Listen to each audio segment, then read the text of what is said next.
เตะតម្លៃ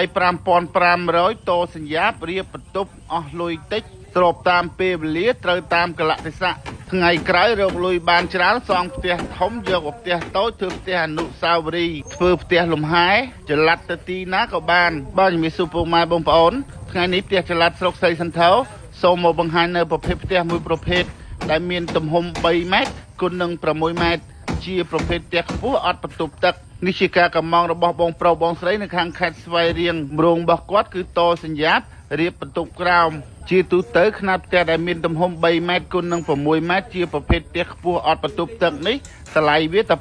5,500 ទេតែបើសិនជាបងប្អូនថែមជាលក្ខណៈកញ្ចក់ស្លាយអានឹងថែមលុយទៀតហើយប្រភេទផ្ទះនេះគឺបងប្រុសគាត់យកចដាលទៅដាក់នៅផ្នែកខាងក្រោយពេលដែលគាត់តសញ្ញាមកគឺខាងមុខផ្ទះវារៀងទលាយហើយមានបន្ទប់ខាងក្រោមមួយមានបន្ទប់ទឹកទិញផ្ទះដែលមានតម្លៃធូរថ្លៃត្រូវរើសផងសុខចិត្តឲ្យរឿងតូចបន្តិចតែឲ្យមានគុណភាពដោយផ្ទះនេះគឺខាងផ្ទះចល័តស្រុកស្រីសន្ធរយើងខ្ញុំគឺប្រើប្រភេទឈើលេខ 1 ទាំងអស់គឺប្រើគ្រឿងរនុករនងផ្ទងផ្លានបកង់ដែរណៃប្រើស្លៅក្តារក្រាញជាងពីដានប្រើសក្រំអាយុកាលប្រើប្រាស់តកូនតចៅ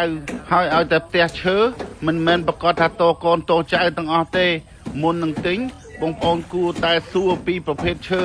គ្រប់រនុករនងផ្ទងផ្លានបកង់ដែរណៃគ្រឿងតូចគ្រឿងធំសួរគេឲ្យអស់តើគេប្រើប្រភេទឈើលេខ 1 ឬអត់ព្រោះប្រភេទផ្ទះឈើគុណតម្លៃរបស់វាគឺនៅលើប្រភេទឈើនឹងហើយអ្នកខ្លះគេយកប្រភេទឈើល្អយកមកដាក់ខាងក្រៅកន្លែងដែលយើងមើលឃើញដល់ពេលកន្លែងដែលយើងមើលអត់ឃើញអានឹងគេដាក់ឈើប្រភេទឈើលេខ 2 លេខ 3 ឬមួយក៏ឈើចម្រុះជួបអ្នកធ្វើបែបនេះគឺនឹងដឹងតែពិបាកហើយបងប្អូនល្អខាងក្រៅអាលុយខាងក្នុងដល់ពេលយើងពិបាកដោះដូររុះរើណាតើឥឡូវបងប្អូនមកមើលប្រភេទផ្ទះដែលខាងផ្ទះចល័តស្រុកស្រីសន្ធរយើងខ្ញុំធ្វើជូនបងប្រុសនៅខាងខេត្តស្វាយរៀងគឺយើងធ្វើជាលក្ខណៈចដាកាច់បងប្អូនយើងធ្វើជាលក្ខណៈចដាកាច់ហើយយើងឡើងពីចដាកាច់ហ្នឹងទៅយើងទៅដល់ក្នុងបន្ទប់ផ្នែកខាងក្រោយផ្ទះព្រោះអីបងប្រុសបងស្រីគាត់យកជាលក្ខណៈចដាដាក់នៅផ្នែកខាងក្រោយតើឥឡូវខ្ញុំនាំបងប្អូនទៅមើលផ្នែកខាងក្នុងគឺសម្រស់វាបែបណាបងប្អូនចាំតាមដានទាំងអស់គ្នាចំពោះខាងផ្ទះចល័តស្រុកស្រីសន្ធរយើងខ្ញុំគឺប្រើប្រភេទឈើលេខ 1 ទាំងអស់បងប្អូនហើយនៅខាងក្នុងផ្ទះគឺយើងប្រើជាលក្ខណៈក្តារអញ្ចឹងលងញីឈ្មោះអត់មានចំហអត់មានប្រហោងអីទេយើងអាចដាក់ម៉ាស៊ីនត្រជាក់បានណាបងប្អូនយើងអាចដាក់ម៉ាស៊ីនត្រជាក់បានបងប្អូនចាំចំណាំមើលតើប្រភេទផ្ទះចល័តទាំងអស់មានប្រភេទផ្ទះចល័តណាដែលយើងធ្វើជាលក្ខណៈក្តារអត់មានចំហអត់មានប្រហោងអីទេហើយប្រភេទឈើយើងធ្វើជាលក្ខណៈចេញជាការ៉ូមកវាស្អាតផ្ទះនេះបងប្អូនមើលទៅឃើញស្អាតណាបងប្អូនបើបងប្អូនឃើញស្អាតបងប្អូនសូមជួយ like ជួយ share ជួយឲ្យបេះដូងផងហើយយើងឡើងពីចដាហ្នឹងមកយើងមកដល់ផ្នែកនៃស្ទូផ្ទះចឹងបងប្អូនអាចរៀបក្រែរៀបតុកទូអីតាម